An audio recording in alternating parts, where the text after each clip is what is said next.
two. Check 1 2 test 1. Check 1 2 test 1 2. Check 1 2 test 1 2. Check 1 2 test 1 2. Check 1 2 test 1 2. Check 1 2 test 1 2. Check 1 2 test 1 2. I hope you can hear me.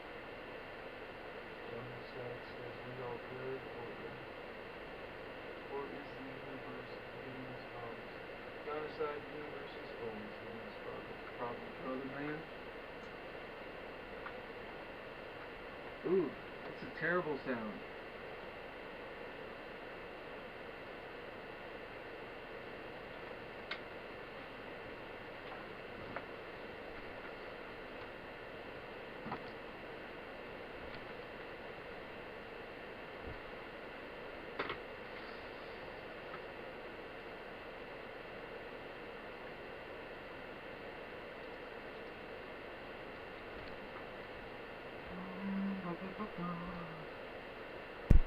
Check, check, check. How's that? Is that better, sir? Is that better? Let's see. You know what's funny is I have been up since 10 o'clock setting all of this up. And of course, it all goes to shit right before we go live. Alright, I got confirmation that we're sounding good. Or at least better. Forgive, as always, we'll use the word ramshackle again, as it is synonymous with the title of this here video, because shooting from the hip is a messy affair. Thank you for joining me. Johnny Side says, I can hear you but low volume. Is that current? I was just hearing it. Okay, that's me. I had it down. Classic. Classic. Well, Jonathan, thank you again for being here at this stream and for coming yesterday, because now I have the comments in front of me and a separate laptop, and I 2 minutes before going live, my wireless lapel mic fritzed out again, or was just giving some weird sonic detritus, so I just nixed it. Let's play it somewhat safe today, and as you can see, we are back in the dimming room for what may be the first of the final transmissions from the sacred space. You know, I was wrestling all night about, do I really want to do this? Do I really want to pick apart what was ostensibly a improvised 3 o'clock in the morning madcap presentation about an anarchic metaphysical and artistic process to my dog who was trying to sleep? And not only do I not want to publicize the original video as is, but do I want to now hauntomantically even recycle it by expounding upon it and expansion. And so what I've concluded is that a true testament to hauntomancy would be, you know, the nascent intentions, the wondering, you know, motivations that caused me to create that video. I'm going to now take and transpose to this so that we can create something new.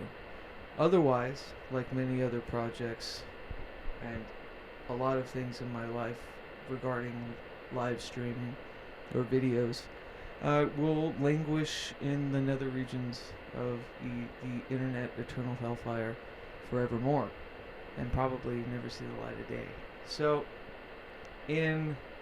funny enough, a great testament to hauntomancy, at least as a artistic process, is invoking and evoking those, brilliant tethers that made me jump up at 3 in the morning and construct a makeshift, projection setup in my living room, and off the dome barf the ritual semiotics, language, and overview of the practice as it is now. And of course, I missed a lot of things, but hopefully, in true Hauntomancy fashion, I can cull from that motivated and exciting, diatribe and push forth like a kid who's just created a universe and wants to tell everybody to come visit. It's a bit hyper because we're doing it so soon. Usually, at least in my practice, I like to let things gestate just a little bit longer so I can formulate and distill or dissolve the things that I really want, to fade away, and the things that I want to punch forth. So yeah, we got a lot of rambling and verbiage and off-kilter graphics and videomancy to go through today. So as you can see, we're going to be videomancing it up, and luckily I can even put the video through my videomancy altar, which is right over here, with all my mixers and whatnot, and hopefully that will put some glitter on that turd, at least visually, and you won't have to see my goofy ass twice all the time.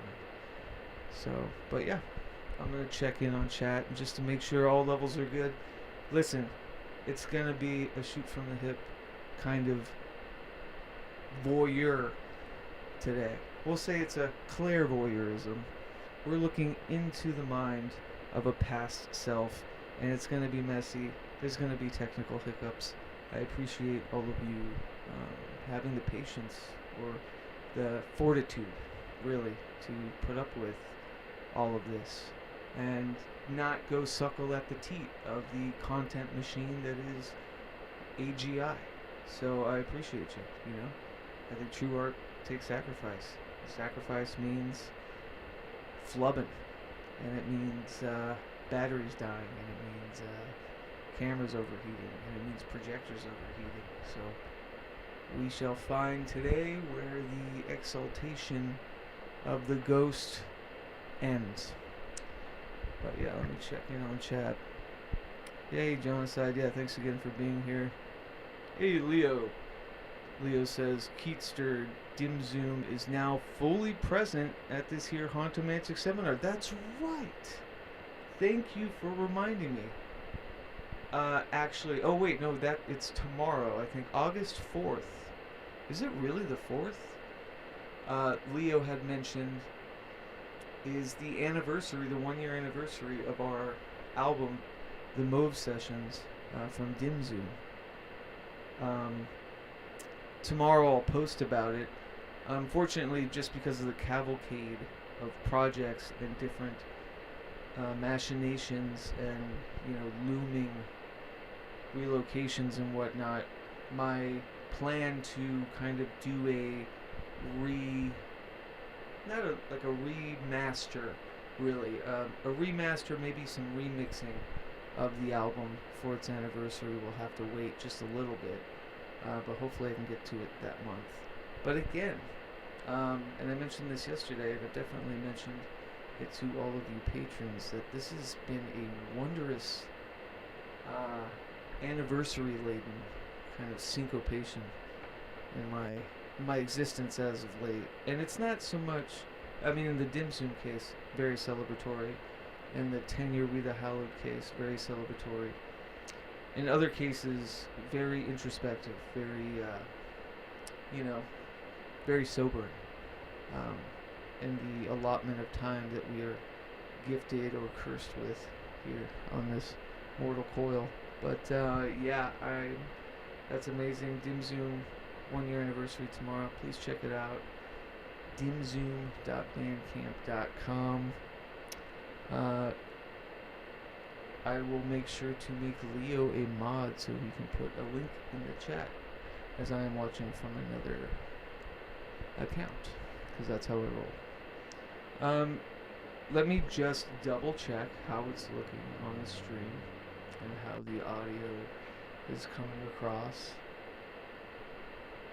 I've been twiddling all day. See, I feel like this isn't right. I feel like the mic isn't working as well as it should, and that's going to drive me insane.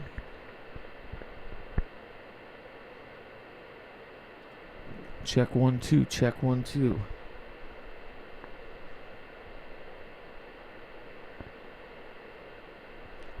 Check 1 2, check 1 2. Yeah, I've resigned to the fact that editing is always a part of the process, so just adding more for my week with all these technical hiccups. But we'll get moving here soon. I think that should be much better.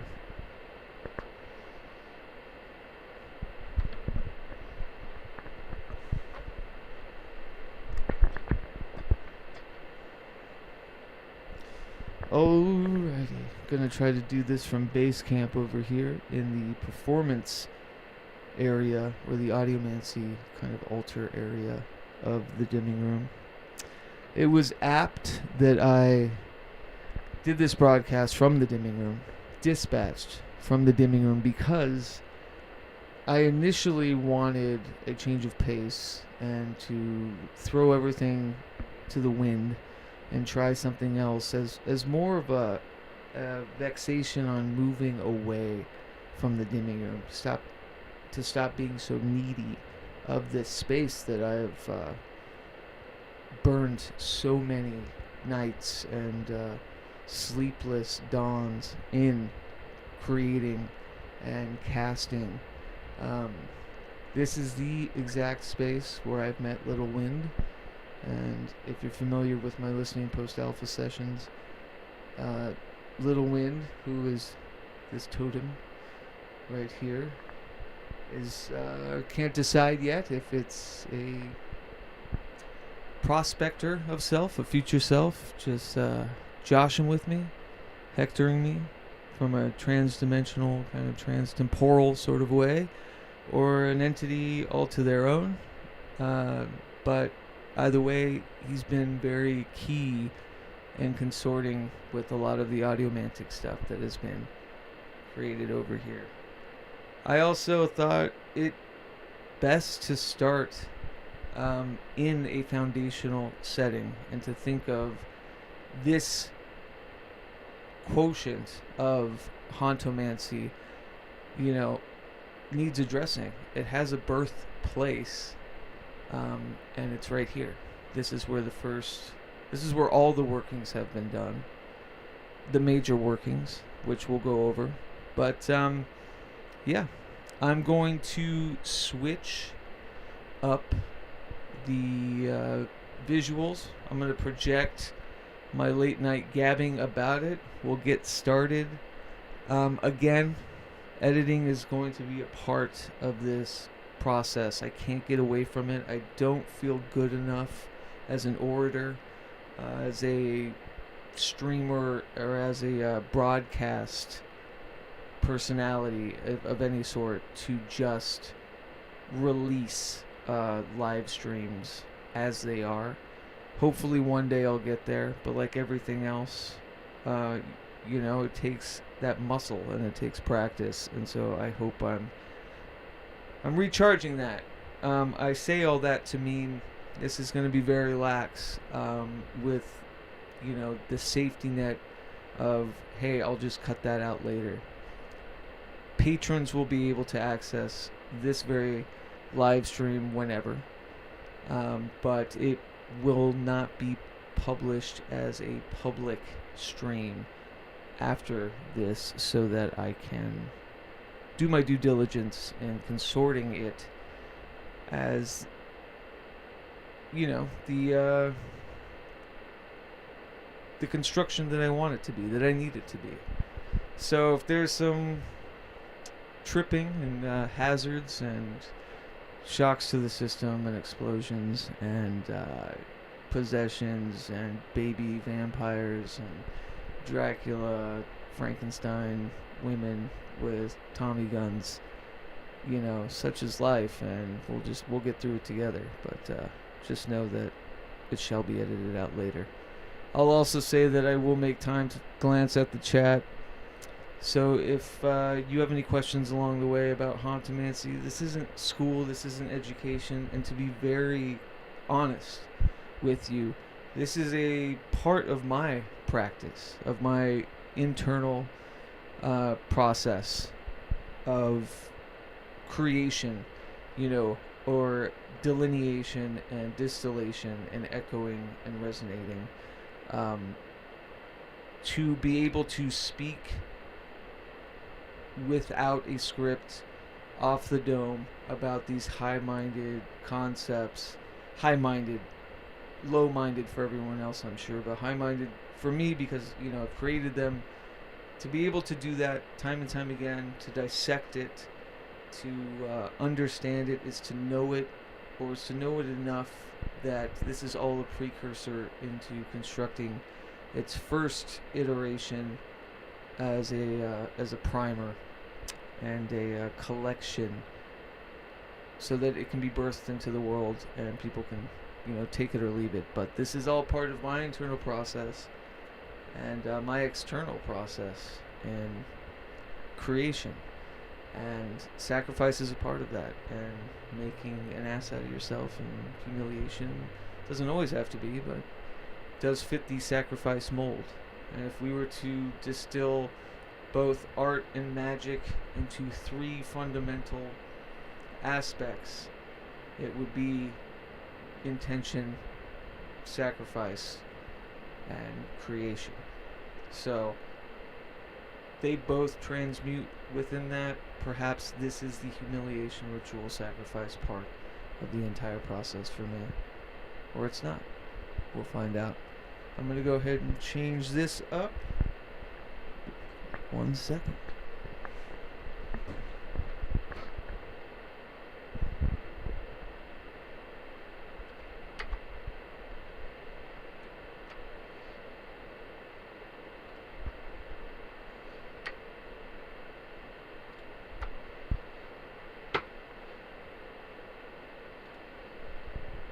Alright. I'm gonna play a little bit just to get some line checks. Give me 1 sec. Releasing music, recording and releasing music on my own through digital means at 13 years old. So from 13 to now, I have had this huge oeuvre of work and documentation and journalism of Cool, so I different can hear, eras of my you can life, hear me different over me. eras of the self, and battling through mental health, you know, I don't want to use the big T word, but just for brevity, trauma, through abuse, through addiction.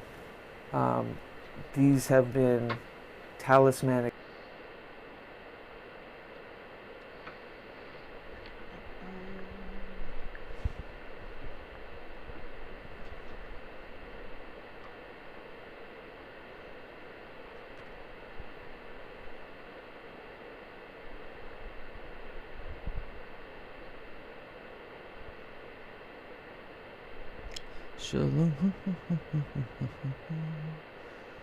All right. Another brilliant part of this kind of roundup or process of doing these streams, I feel like it's you know, greatest hits almost of the past 5 years of how far I've come with all of the technology, especially all of the old technology, and the parallel to what I do with my day job, which is the very technical side of the creative side of what this is. And so it's very fitting that we're here now in this first part of what I hope to be the the wake of the era that is coming to a close.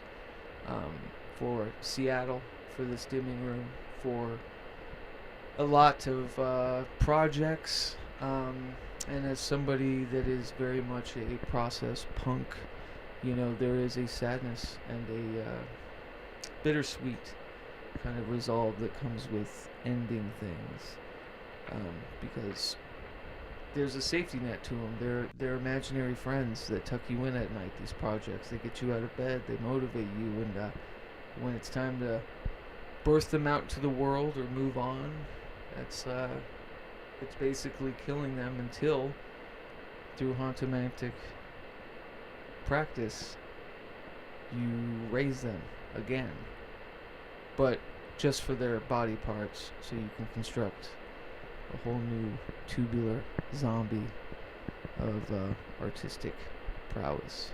So yeah. Again, this might prove to be. No, I'm not gonna ruin it before we do it. But yes, this again is me, late night, 3 o'clock in the morning, a couple days ago, with the wild hair, showing off what are drafts of the Spectrivium, or the infographic primer that I have been designing for Hauntomancy.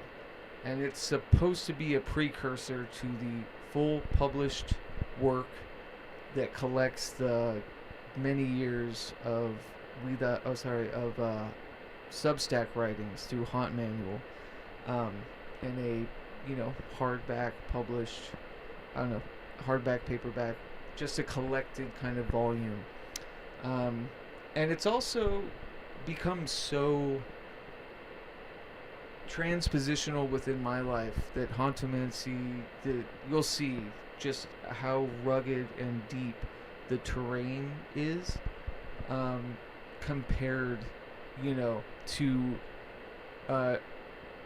just, other kind of ontological ideas of magic and art, because it's not very deep at all. It's almost so understandable in a way, or at least to me, and I don't want to cast everyone in my understanding of something that I created, obviously, but it seems like a very obvious projection, a very obvious thoroughfare that is exalted and ignited to get out of the slums of the past, or the traumas and the undiagnosed kind of ghosts that punch forth and call back. And this is a way to commune with them and to build with them. And you'll see how easy the semiotics of the thing is quite obvious and easy to transpose across many a spectrum, macro, micro. And the one major thing I think I want to convey here, my intention today, especially within Hauntomancy, is to convey that I over aggrandize, or I'm roughshod with just a barrage of elements and tenets and ideas and theses and all of these things that are swimming all the time in my head. And so this is my way of distilling that and creating an equation, a formula, an ontology, really, that combines and commutes all of these things. Because as with Divergent Magic, it was this very pragmatic thing that I was always telling people: you don't need to use it just for magic. It's you can cross all of the boundaries with it, whether it's trying to get a new habit, or the daily ritual, a routine, or something you're working on. Obviously, any art project. The structure of the Divergent Magic Grimoire is so that you fill in the blank. You create the tethers of the tetherless triangle that is the 3 dots that we'll talk about here soon. But And this is not unlike that. And I think in the grand scheme of things, and obviously so, that divergent magic is a foundational structural aspect of hauntomancy as a practice. And so everything's tying in together, bleeding together, everything is echoing and resonating within each other. But again, I understand how that seems really highfalutin and crazy. And I think at the end of the day, if I did my job right in conveying this, and I don't go too overboard with tangential, riffraff that is abound in my head, that you'll see just how easy of a transpositional practice this is. And yeah, so without further ado, here is my late night self rambling for an hour about hauntomancy. So, of course, in my chaotic, brilliant mind, I decided to add even more weight to the walloping projects that I have going on right now. And instead of finalizing one video and audio cast, of which I have scripted, I've decided to make it a 3-part extravaganza in which all parts will correlate to hauntomantic tenets. And in a way, it's a perfect kind of distillation through medium as a, praxis, in that it will culminate in a new foundation, in a new era, in a new chapter. And I thought the best way to do so would be to look back 3 months of, I think, the ultimate setup of what the dimming room was, then to harken back to just 3 weeks ago when I was in the, let's say, the throes of a magnanimous, transformative moment, which could or could not be, leading to the third, which I'm saying will be in 3 months from now, which I hope is the culmination of everything that has happened before. The reason why I'm starting with the dimming room is because it is a foundational element to the practice of hauntomancy, which is my anarchic art and magic processes. It can get real woo, and it can get really ho-hum, and that's by design. It is, in fact, and by definition, and corny so, pragmagic. So hauntomancy is why we are here right now. Stop it from here. There we are. Yeah, so again, what I'm finding is this, it's this common thread through all the works and these portmanteaus that I use all the time, which is finding this third combined confluence between seemingly disparate things. Pragmatism, magic, combined together. What is this? It's something, it's new. It's a new current that takes from both, is both, but is not either or.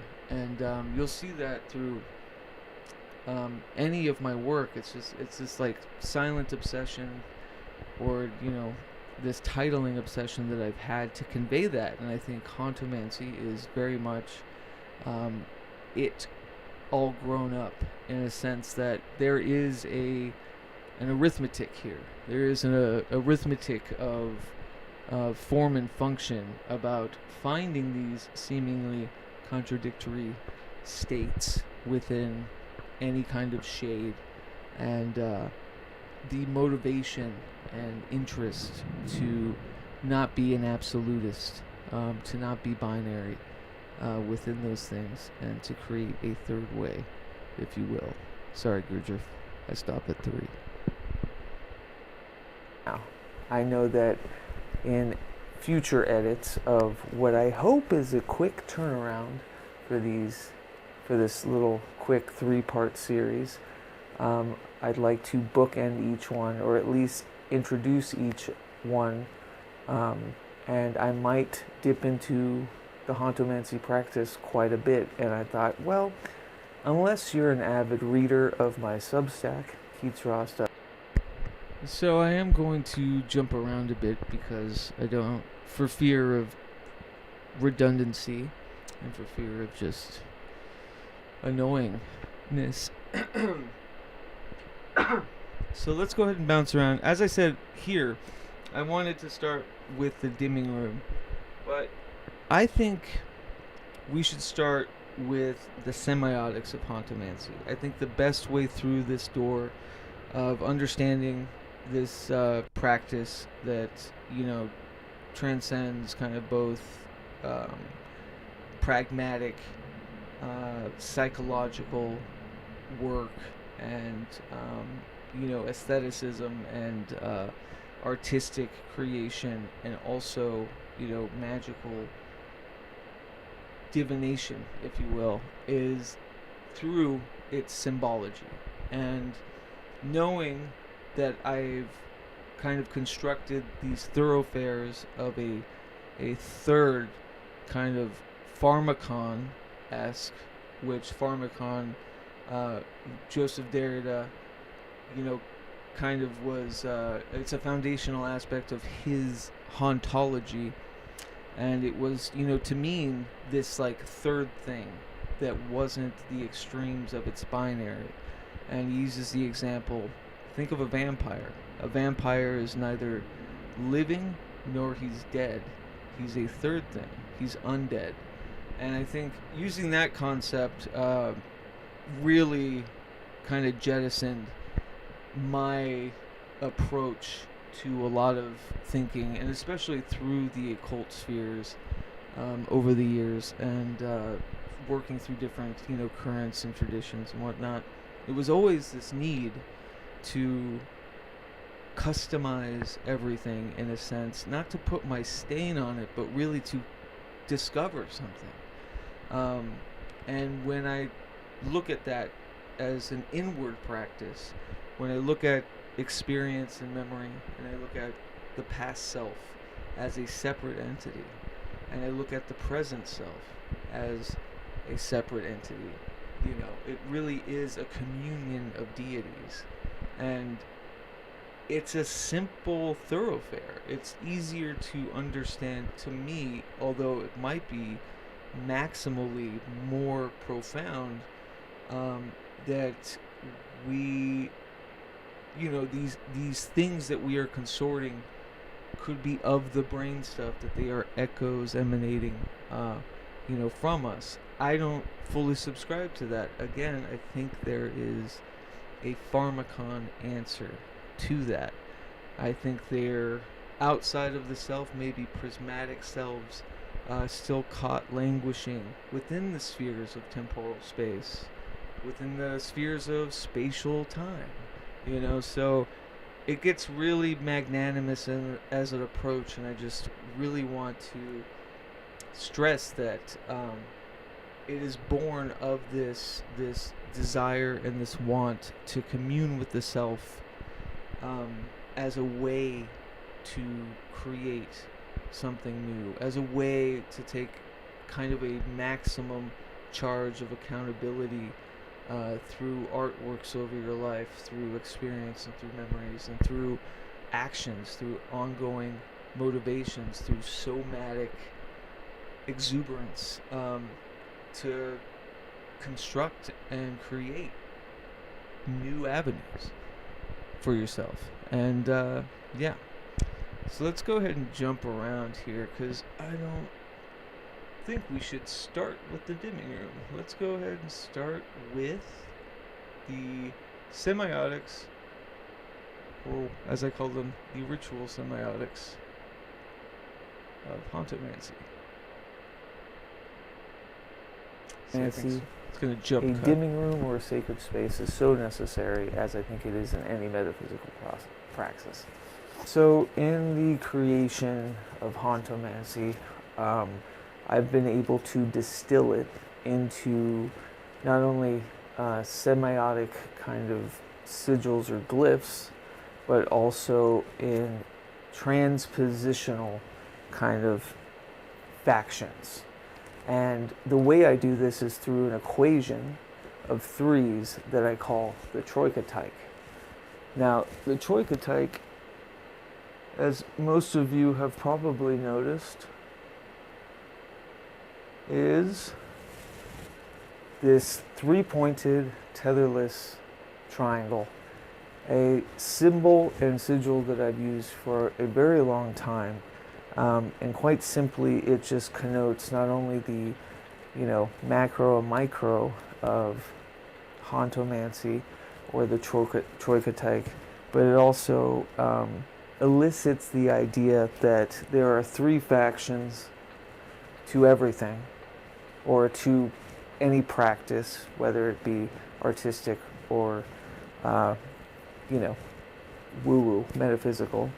But it's also tetherless because it is how you are to tether that triangle.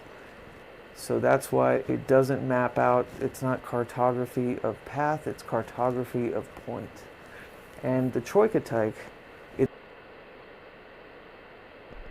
I just wanted to jump in on that real quick because I want to echo that.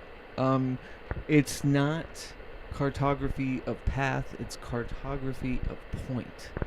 The path is up to you, and thus there's nothing more, I think, profound in a reoccurring glyph or a semiotic character than the therefore symbol, what is commonly referred to as the therefore symbol. And the therefore symbol also connotes, interestingly enough, ruins in maps and general cartography in creating, land maps. So the therefore symbol is a symbol of ruin, of shaky testaments to a future not allowed, to forgotten civilizations. It's really a magnanimous symbol. And what I've done, of course, and appropriated it, because there's only so many simple glyph shapes one can create. But this one, I feel can be connoted as such. Is connoted a word? The connotation of such can change. I'm not fully taking charge of it, but utilizing the therefore symbol was magnanimous to me in the sense of finding all of this syncopation with it, being the symbol for ruins, with its Unicode being my birthday, funny enough. You also see it in Masonry. It's, for, whatchamacallit, why am I brain farting?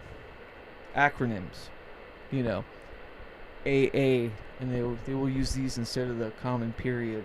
So it has magical meanings.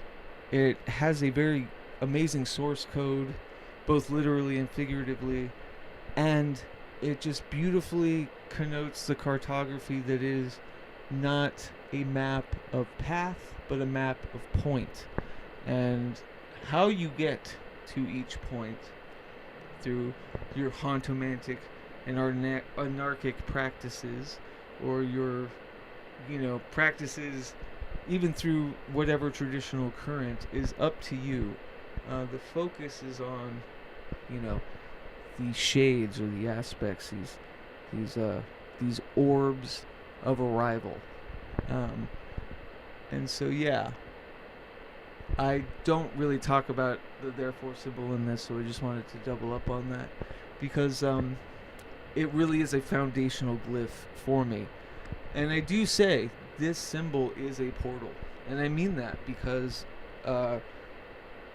just anecdotally, anytime I see this symbol, and I see it everywhere, and maybe you will now too, spray painted around town and weird, structures. I saw it on, what was that movie? The Thunderbolts. A character named Ghost had the troika-type, or the therefore symbol, on her mask, which I thought was pretty,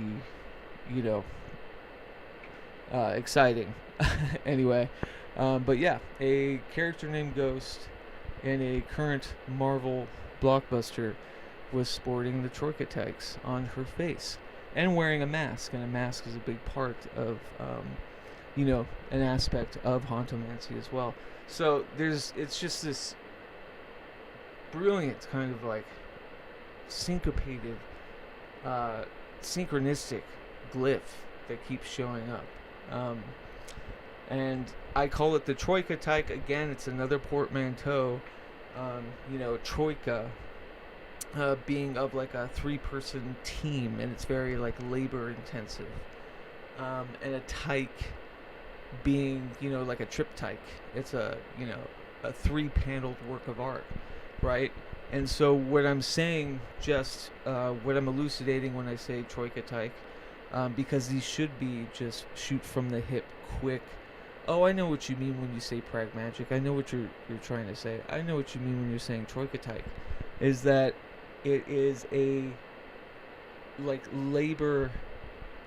it's a labor-intensive communion of 3 parts of the self in works of art, or in a triptych kind of work of art. So it is a troika tyke.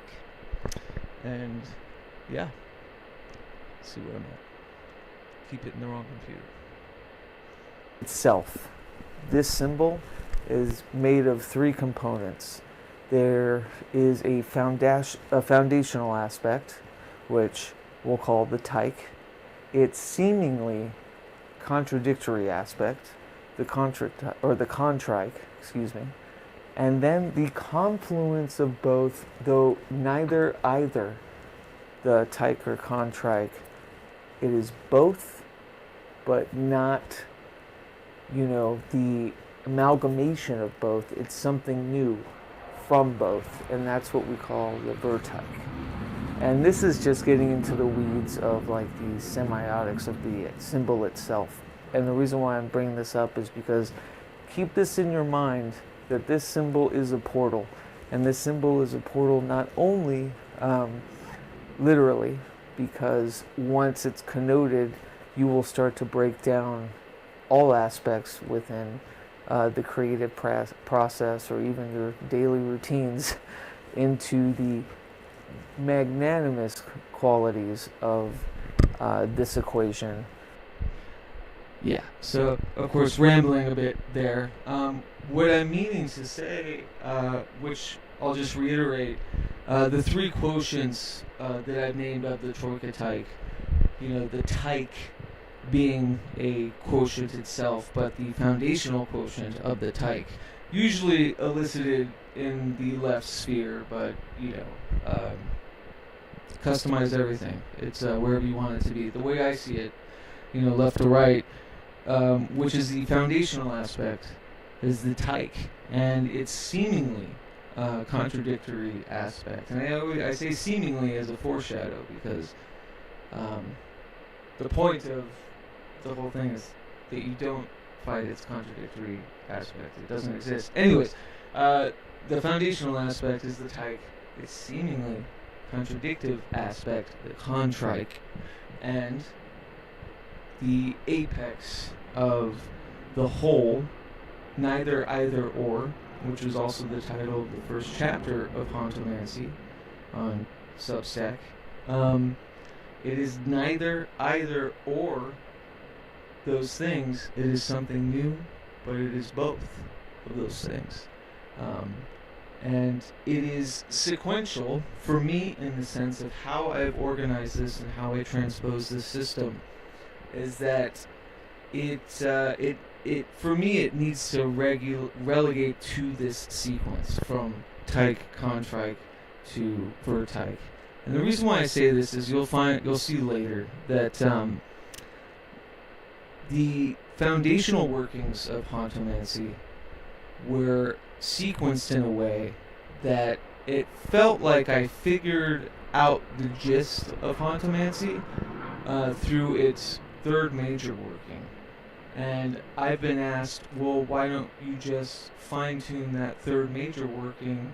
Why doesn't anyone else want to do this by starting with the kind of the vertyke aspect of that? And to which I say, you will not be gifted, or you can't discover the vertex unless you go through the kind of trials of that sequential thing, and then dissolve it and return. But I might be getting ahead of myself.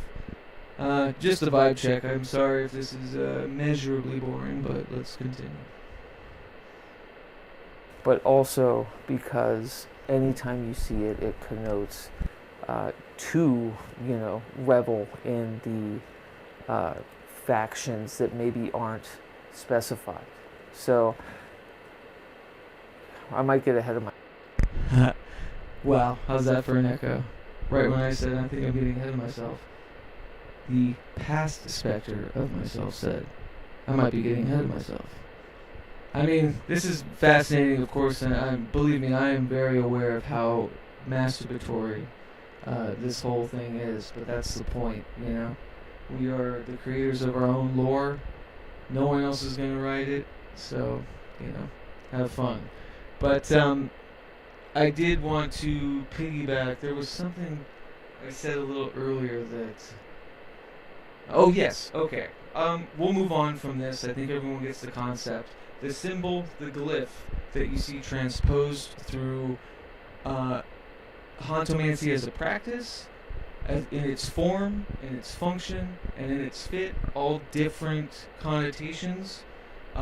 This is the foundational structure for all those things. It is the troika type. And the reason why I say that it's a portal as well is because of the magnitudes your brain will start to be enveloped with once you see the glyph. And not just in nature, but even in Hauntomancy, it's kind of used as a semiotic punch to the reader that I might be talking about a specific thing within Hauntomancy and throw the glyph there, and that is your cartography to go, holy shit, let's stop and think about the multitudes here, in the macro, micro, these exercises in kind of bridging and burning a universe in front of you.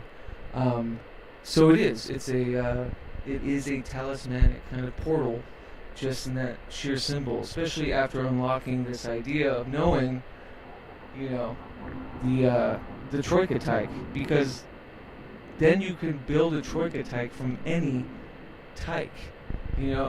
Earlier when I said something about there's no difference between the foundational structure of both art and magic, if you think about it, if you were to distill it into three things, I had not worked that out before. There is something there, and I do agree with that sentiment, but when I gave the idea, I was like, well, sure, both start with intention, and then I thought, what's it seemingly contradictory but kind of, tethered contrite? I said, sacrifice, right? Something active but a loss, in a way. And then, what is the vertex of those things? Well, it would be the creation itself, the working, the magical ritual. It's, it's self-realized, the piece of art created. I had not fine-tuned that idea. I had not thoroughly thought out the, parallel companionship between art and magic in that sense, even though I had some sort of resolve between them, because I've always believed this. I've always known that they are one and the same, in the sense that it's a great way to illustrate either for anyone. But as a just mental exercise just then, I quickly created a troika type that marries both because of this application. And that's what I mean. It's like you start to break things down, you start to see its next sequential steps, you start to see a thoroughfare through things. And that is the semiotics of the thing. Just three simple dots in a tetherless triangle. Let's go ahead and jump on. I think we get the picture. Oh, I keep doing that. I'm very confused. I have the laptop in front of me down here. to read chat. Okay, so let's get into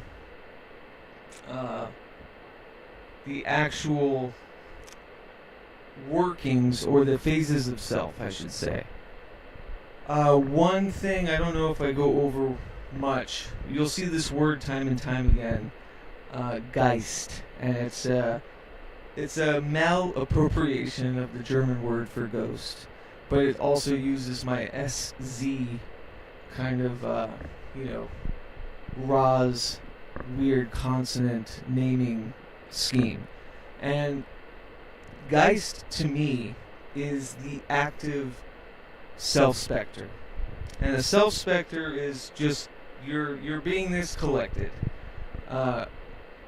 It is just as you were, who you are, what you'll be, without much kind of delineation. It's the self-spectre, right? The Geist, then, is the self-spectre in action. It is the one that is triggered and motivated to punch through a troika-type system or a HAUNTOMANCY working.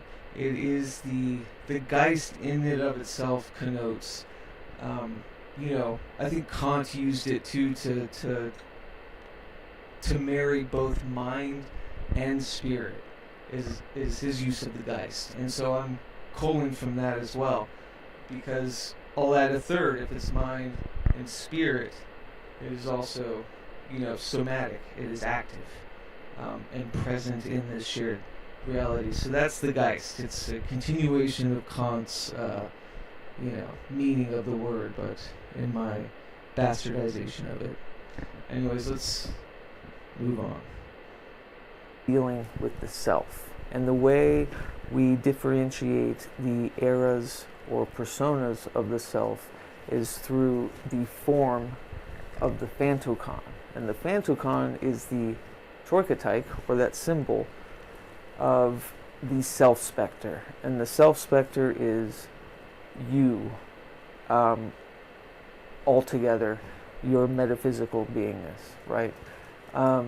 As it is now, as it will be, as it was.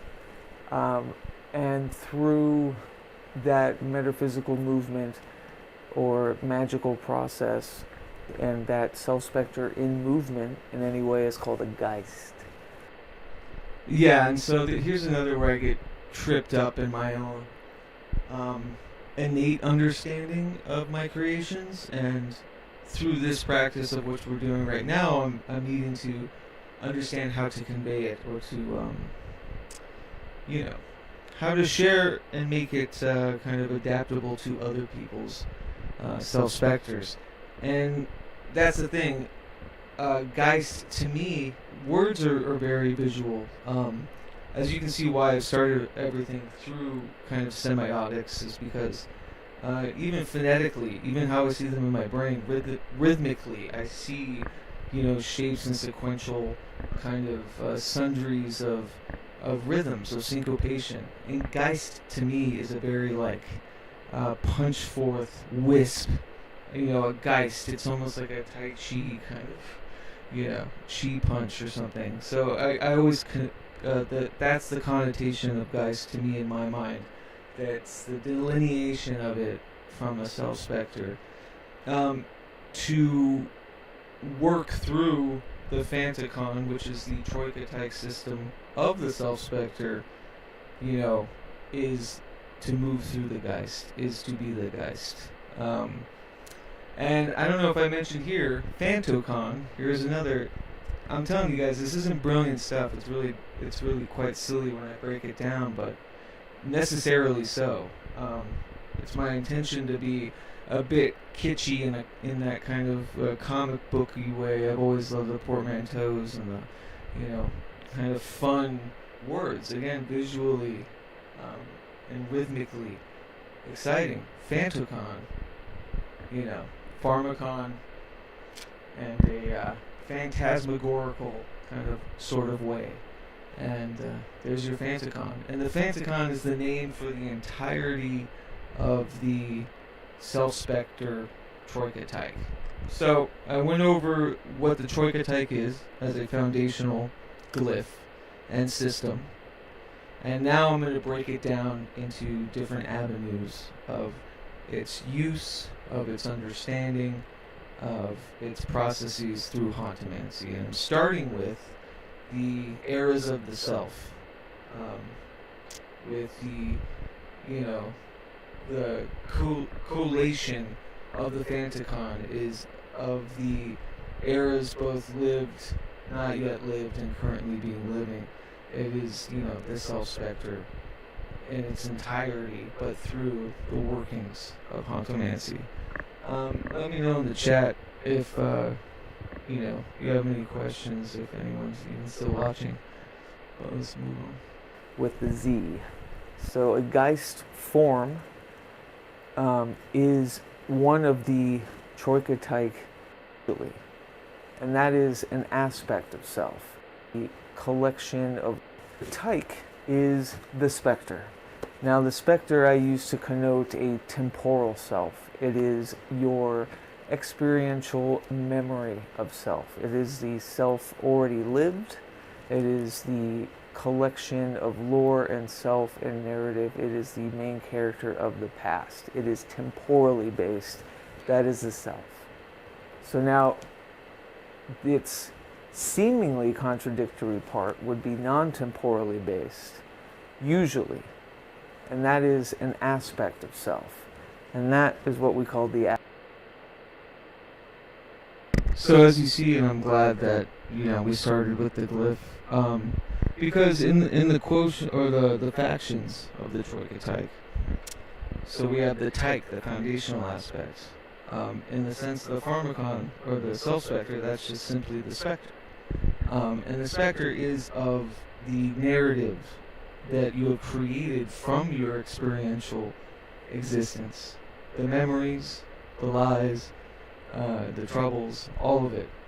How you see the world is through the spectre, because it is the only way linear growth happens is the build-up through the spectre's kind of terrain, right? And so that is the foundational aspect. And of course it's temporally based, because anytime one thinks of the self, it's already a self in the past. It's already a self lived. And you try to wrestle with that. Or I should say, when anyone thinks of themselves as they are, it's already a self in the past. I will correct that one. And when I was working through the system, when I was creating this system, the reason why it birthed through memories and traumas, and I'm sure I'll get into it later, and maybe I'll skip ahead and just go through it now. In 2023 or so, when I started Haunt Manual, it was my intention to consort with past selves. It was always my intention to dredge up the unheard, unfinished business of the ghosts of self that were still kicking and screaming and punching through whether I liked it or not, to figure out who they were, to name them, to dance with them, to create something new with them. I just didn't know how. And like any big practice or magical kind of revelation, it came through a time in desperation. And it was that year we had just moved here to Seattle, and I was coming down off a really rocky and insane kind of last year in Denver previous, and I was just kind of lost. Didn't feel as motivated. I was dealing with a lot of like echoes of the past and these kind of eternal returns, in the sense of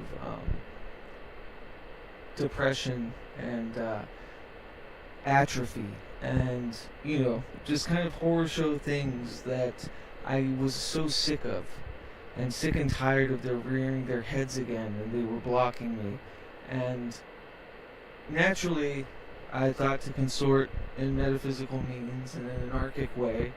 Naturally, I use, and have always used, creativity, and especially music and writing, to work through these things, to bridge those avenues, to get through things.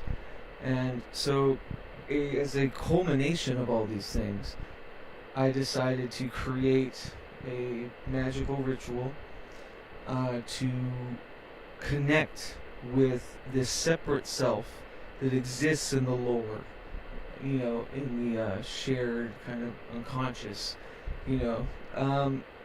to dance with them and to like have a struggle session, to use the term. But I needed some more solidification. It wasn't so much like, I like the old me.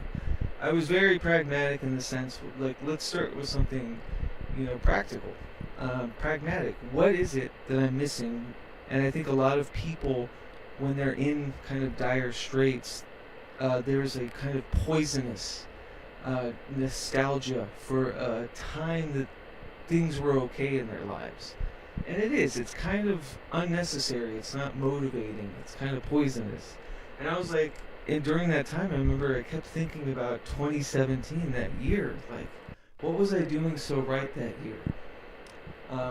And it was the year of the August 21st total eclipse, which I did a really big working under, which birthed the name Revelator Ross, and which birthed PRAGMAGICK, and which birthed, I think really set me on the trajectory of where I am, and it was in Portland, Oregon.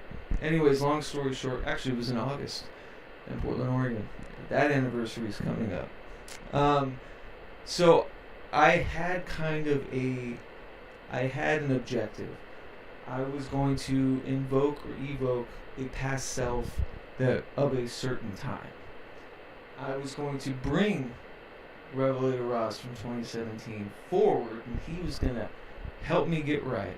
He was going to help me fucking get straight and get motivated again and figure things out, because damn, that was a good year. Or so I told myself. Or so is the stories that we build, to nullify things, to make things simpler. Of course, nothing is ever that cut and dry. 2017 was also a very, very, very, very earth-shattering tower card sort of year. And I'll just say all that to foreshadow what comes next. But anyways, so knowing that I was in these rose-colored glasses, and of course memory is a defense mechanism, so I didn't see anything bad about that year. I only saw the bounties and the boons of 2017. I created an artistic ritual through improvised live audiomancy, utilizing talismans straight from 2017, instruments I had and used and were enveloped with the energies of them, because I created music with them in that year, were succinctly chosen. The dimming room was organized and created with kind of quadrants and antennae and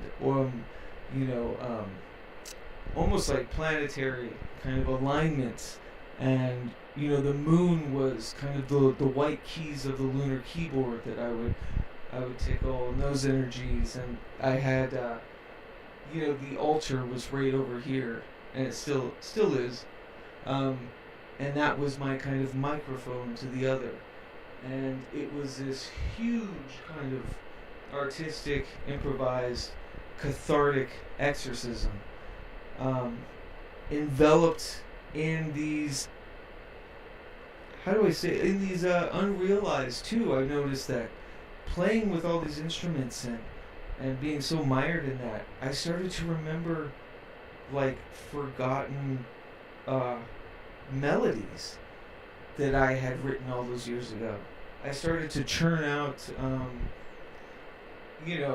syncopations and stuff of like riffs from songs that I had long since forgotten. So all these synapses that I thought were forever, shattered or gone started building back. It was like I was building a perfect invocation of the 2017 specter of self. And then right after that, I got a call to work in Portland, and it would be full-time, so I had to travel right after down to Portland, where I was in 2017, and I was staying at the house where I met Mary in 2017, and working with the company I hadn't worked with since 2017. And it was like this magnanimous realization that, like, holy shit, this works, but also in this very funny way of understanding that this isn't time travel, this isn't, something so metaphysical that it completely puts my consciousness back somewhere. It was like the energies, or that psychic self, that self specter of 2017 was going, look, man, people have grown up and moved on since then. Things, rhythms, cycles, like routines, all of that is different. Places don't exist like they used to in 2017. But I'll tell you what I can do. I'll take you back to the quadrant.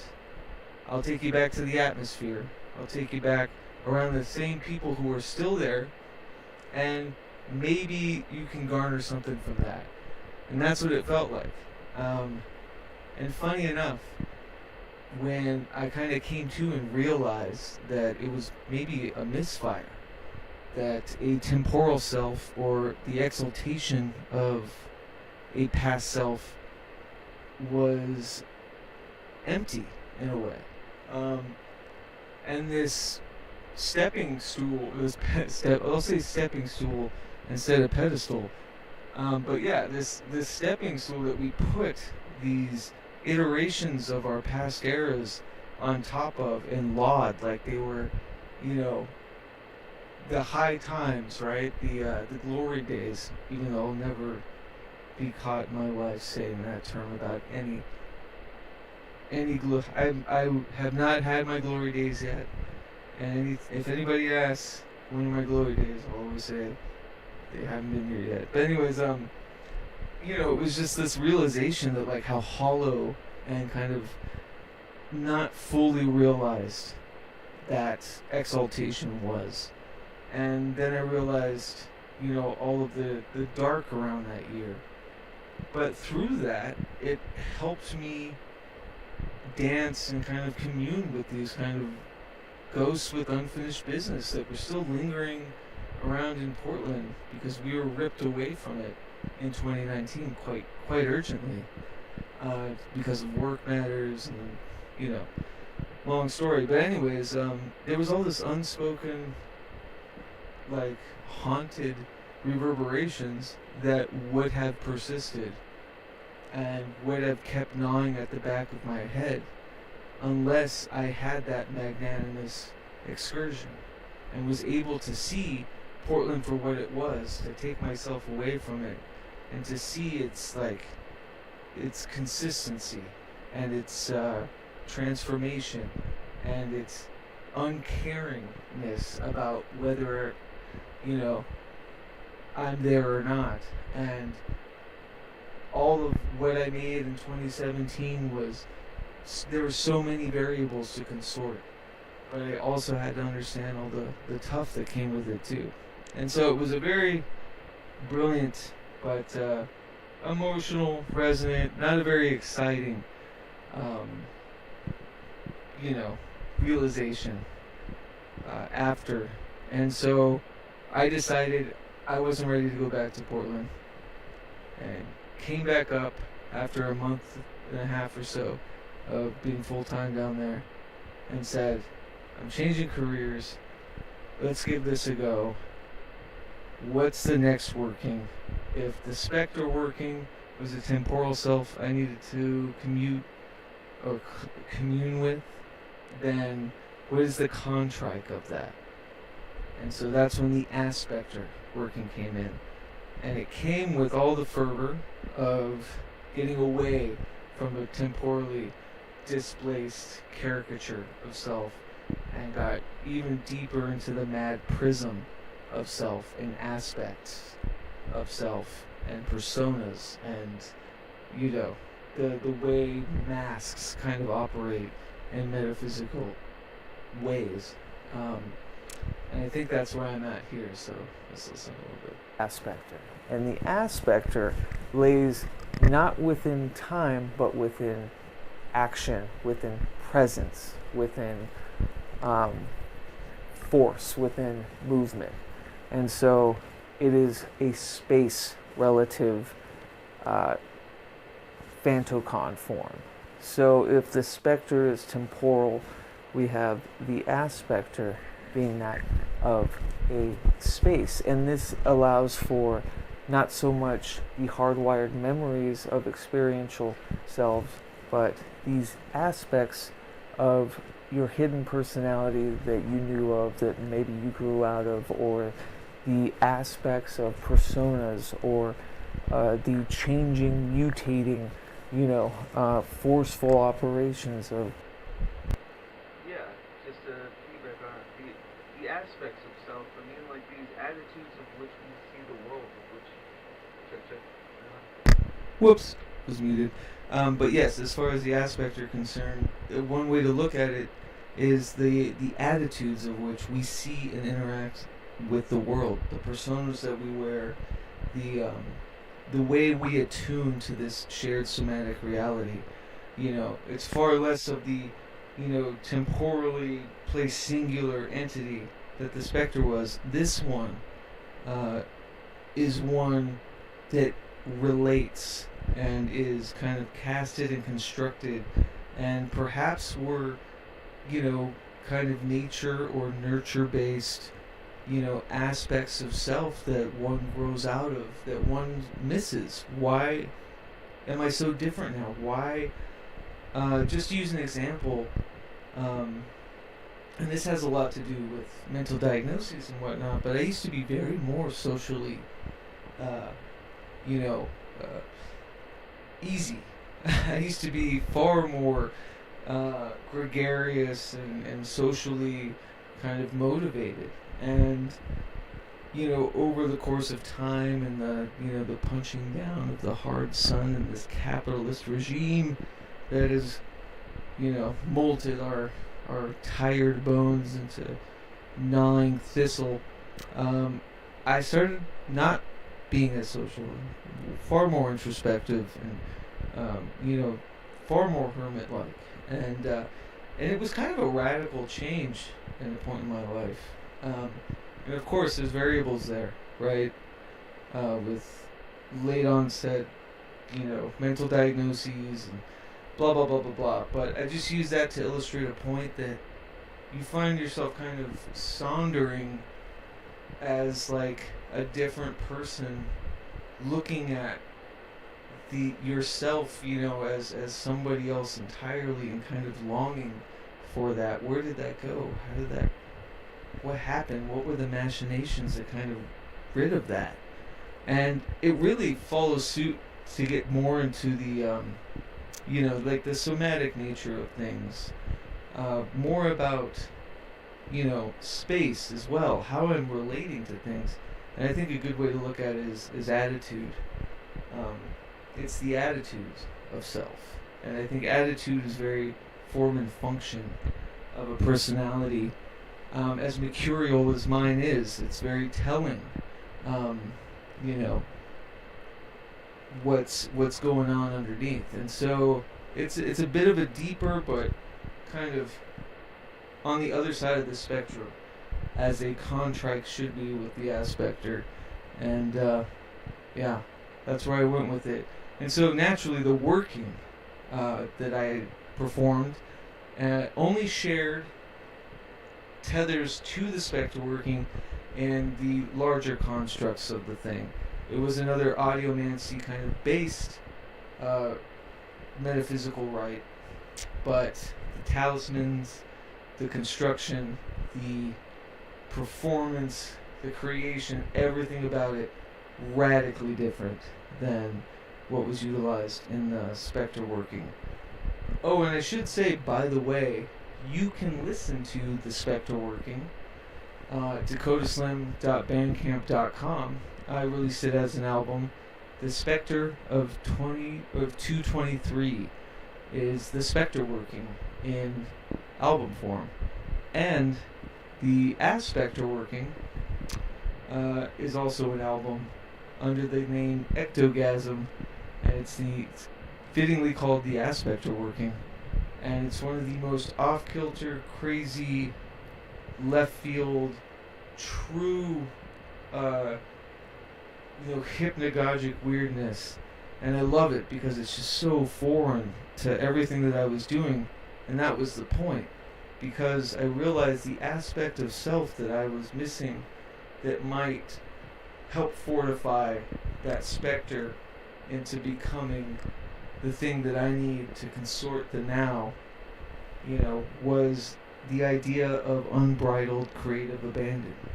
Was something that I cherished about myself and my process when I was younger, which was being a madcap long into the night, creating mutant tones and tussles and making weird instruments and weird things no one would ever see, and it had no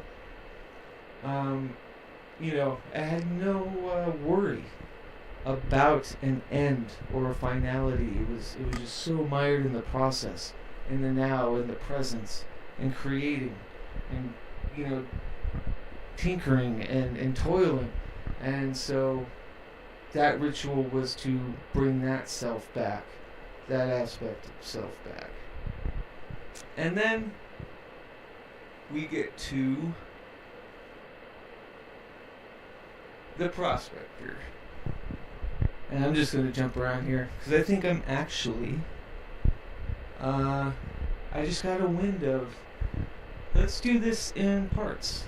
Because it's a lot of information. So maybe tomorrow I will go over kind of the next Troika-type systems. But to finish out a little bit more in the Fantucon Troika-type of Hauntomancy, which also encases and is named of the three major workings in Hauntomancy: the Spectre working, the Aspectre working, and the Prospector working, named after the things that I'm trying to invoke and evoke, really. The Aspectre working really did it, and I'm actually still feeling the runoff. None of these were meant to be the answer, I guess. Maybe they were. I was, before I knew what Hauntomancy was, and before I knew the Troika-type system, and before I knew this whole thing was kind of a 3-act structure, I did think every working was going to be the one. Unfortunately, it was the workings we made along the way that were the ones all along, or something like that. Unfortunately, or fortunately, there's no such thing as the one, but it did provide the motivation to keep going and to keep continuing. And the Aspector has caused me, I blame the Aspector a lot on not being public with my output as of late, with just languishing in a mad, hyper-productive onslaught with Patreon, because only a select few people, will see what I'm doing, and those bonds will be stronger, and I have no time for the outside world, and I just want to be in the demi room, my whims my whims and whistles. I don't think that's a turn of phrase, but it should be. My whims and whistles, to create through any medium that barks at me, to do anything in any of these battle station quadrants of this sacred space. I'm good. Leave me alone. Let me just keep toiling. And of course, that only sustains for so long. And that there is a need to kind of bookend things. And at least for a little bit. I think Hauntomancy has become more so in an artistic process sort of way, a beautiful allegory to hip-hop sample culture. But this is the self-sample culture, where you're crate digging, the vinyl of yourself to pick apart and to transmute and to create something new. And when you do that too long without casting another kind of construct, and you're forever just building and building and building, it's like the Winchester house. It's like you're building stairs to floors that don't exist, to doors that open to 50-foot drops. You're building hallways that go into a wooden wall. You're building open and empty rooms, ceilingless rooms. It's like this intense need to continue to explore, to experiment. And a great example is the album that I've been working on for a long time. Was pretty close to being done, and I decided this isn't it, and I'm going to keep going. But I'll tell you what, I'll put this version of it out as a cassette that no one buys, and I'll keep trying and going again. And there needs to be a construct sometimes, not all the time, in a weird balanced sort of way. There does, for me at least, there needs to be a construct that I can relinquish to the world and let it live its life and let it think that it has the freedom that it has. And when it's not looking, someday long to the future, I will farm its organs for another construct. I will sneak up behind it and take it apart to make something new, especially if I don't feel that construct was ever truly final. And nothing, especially within the Hauntomancy concept of it all, the Troika-type system itself, nothing is final in that sense. But you do need to know when to give up for just a little bit, and to let things exist and breathe, so that when you come to mess about it next, that it's exciting, it's inspiring, it's motivating, and it creates something new. And I mentioned this yesterday. I think a good example of what not to do like that, a good example of the forever toil aspect or creative abandon that I was in, the worst case scenario would be the George Lucas-ism of it, where constantly going back and changing canon, right? He's not creating new movies from like the bits and bops and awesome lore or constructs from those original, that original trilogy. He goes to the original trilogy and he updates the CGI and he, expands, scenes. He makes, Han shoot second. You know what I mean? Like, it's like he keeps fucking with these kind of constructs as they are already, instead of having them rebirthed into something else. But I guess he's doing that too, or he was. R.I.P. Not to him, but to Star Wars. Anyways, that said, that leads us to the Prospector. But I gotta tell you, the Prospector is haunting still. And I just got a huge whiff of tiredom. I've been at it all day, constructing this stuff to get back at it. And so what I will say is, tomorrow, in part 2, if you're around, I'll stream again. We'll end with the Prospector and move into the Howl round, which is the equation. It is the formula of how to commune with the self-specters.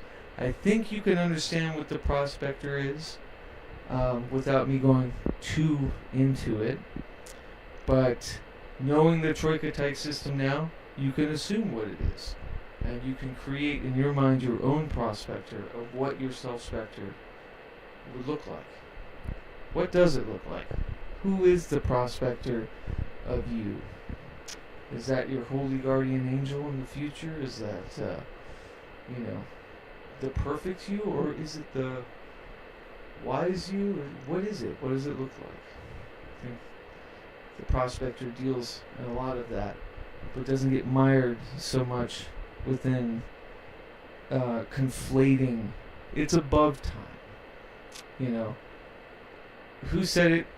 Someone had talked before about, there are men behind time, there are men of the time, and there are men above time.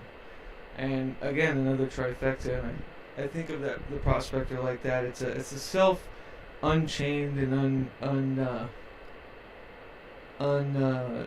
shackled by the somatic of the shared universe and unshackled by the experiences of the past. So, what is that to you? That's your homework assignment. I'm exhausted. I totally just got a wind of, I've been talking for so much in the past few days. But yeah, that is introduction part 1 to Hauntomancy and its ritual semiotics, the troika-tyke, and the Geist phase of the self-spectre and its workings through the Fanticon, which is the spectre, aspectre, and prospector of self.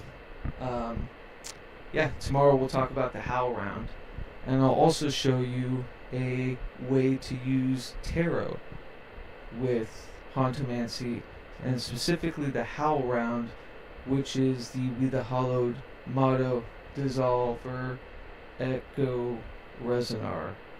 That's the Hauntomantic Howl round, and we'll talk about that tomorrow because that's going to be very transpositional and how one interacts hauntomantically through the world. Alright, that said, I'm going to take a nap. Thank you all for checking this out. Patrons, of course, will be forever able to see this. Obviously, I have some more fine-tuning to do here in the temperamental dimming room. And we'll pick this up tomorrow with a part 2. That said, the projector is literally blinding me. I can't see shit. I'm broken. I can't see shit. I want to go to bed. I'm tired. Just want to be left alone, Doris. Anyways, love y'all. And, on time.